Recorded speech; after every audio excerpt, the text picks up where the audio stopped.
اللہ الرحمن الرحیم والحمد للہ رب العالمین والصلاة والسلام علی سید المرسلین وعلی آلہ وازواجہ وذریاتہ اجمعین وَإِن تُصِبْهُمْ حَسَنَةٌ يَقُولُ هَٰذِهِ مِنْ عِندِ اللَّهِ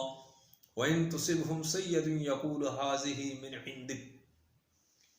اور اگر ان کو کوئی بلائی یعنی کہ اچھائی یا بلائی پہنچتی ہے تو یہ کہتے ہیں یہ اللہ ہی کی طرف سے ہے، اور اگر ان کو کچھ برائی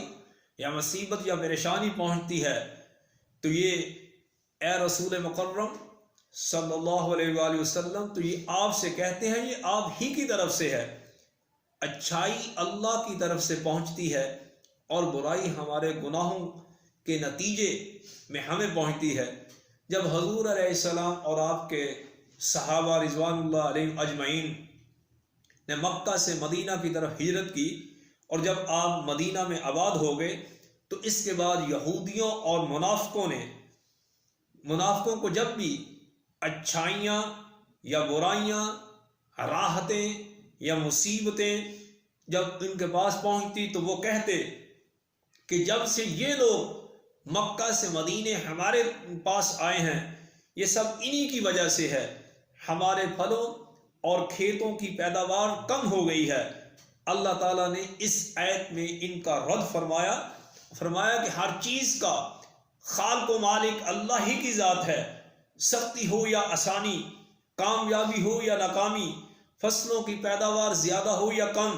فائدہ ہو یا نقصان، بیماری ہو یا صحت، تمام امور کا پیدا کرنے والی ذات صرف اللہ ہی کی ذات ہے، اور جو کچھ بھی ہوتا ہے وہ اللہ تعالیٰ کی قضا اور قدر سے ہوتا ہے۔ البتہ جب تم پر رزق کی وسعت، خوشحالی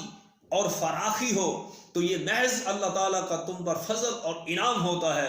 سو اس کی نسبت تم اللہ ہی کی طرف کیا کرو، اور جب تم کو تنگی اور رزق میں کمی پہنچے تو یہ تمہارے گناہوں اور شامل اعمال کا نتیجہ ہے، اور اس کی نسبت اپنی ذات کی طرف کیا کرو۔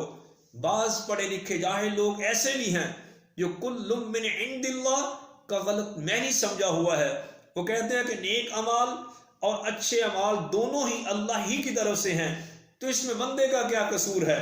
اور اس کو آخرت میں سزا کیوں ملے گی؟ اس آیت میں اچھائی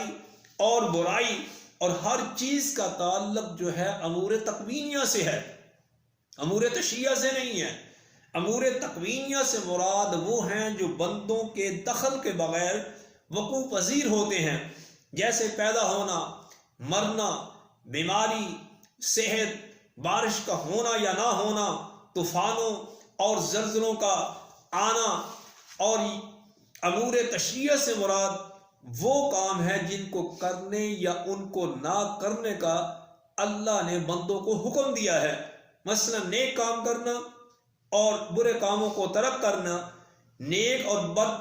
کاموں میں سے جس کا بھی بندہ قصد اور ارادہ فرماتا ہے اللہ تعالیٰ اسی کو پیدا فرما دیتا ہے۔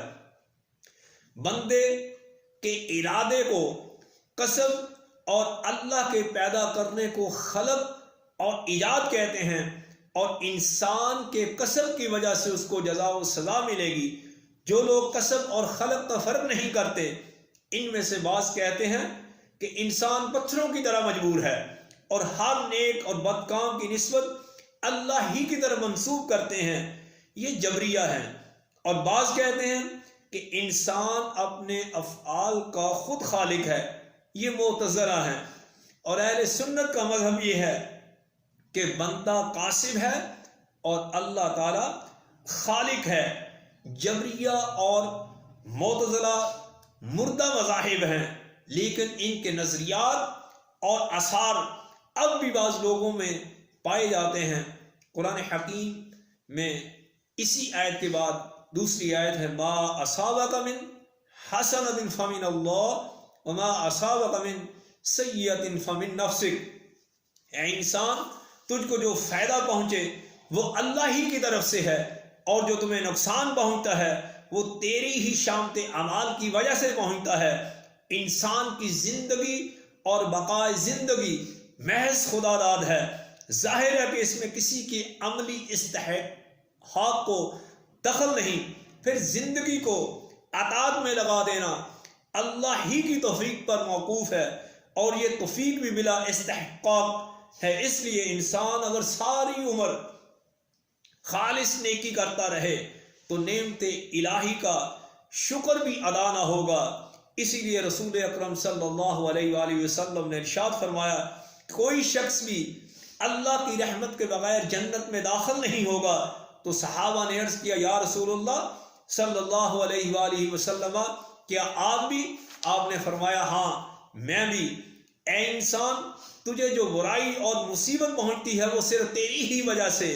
تیرے بعض گناہوں کی سزا اور بدلہ ہے، بلکہ یہ مصیبت تیرے نفس کی نحوست کا نتیجہ ہے، نہ کہ دوسرے کی نحوست کا نتیجہ ہے۔ اگر انسان کافر ہوتا ہے تو اس پر پڑنے والی مصیبت، عذاب آخرت کا دنیا میں اس کے لیے ایک نمونہ بن جاتی ہے،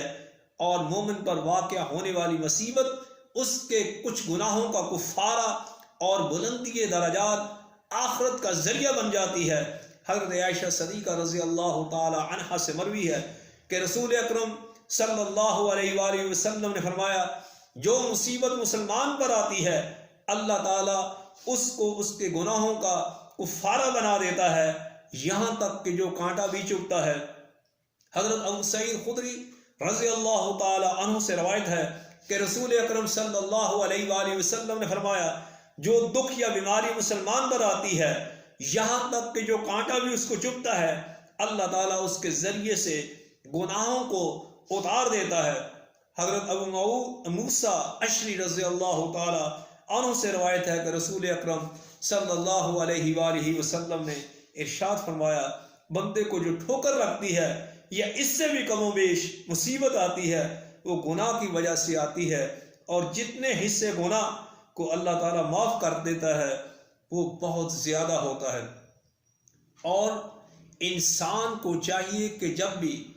اچھائی یا اچھے عمل کرتا ہے، بھلائی پہنچتی ہے، تو یہ اللہ ہی کی طرف سے ہوتی ہے، اور جب مصیبت اور پریشانی آتی ہے تو انسان کی اپنی ہی غلطیوں اور کوتاہیوں کی وجہ سے آتی ہے۔ اے اللہ، ہمیں ان غلطیوں اور کوتاہیوں اور گناہوں سے محفوظ فرما۔ وما علینا الا البلاغ المبین۔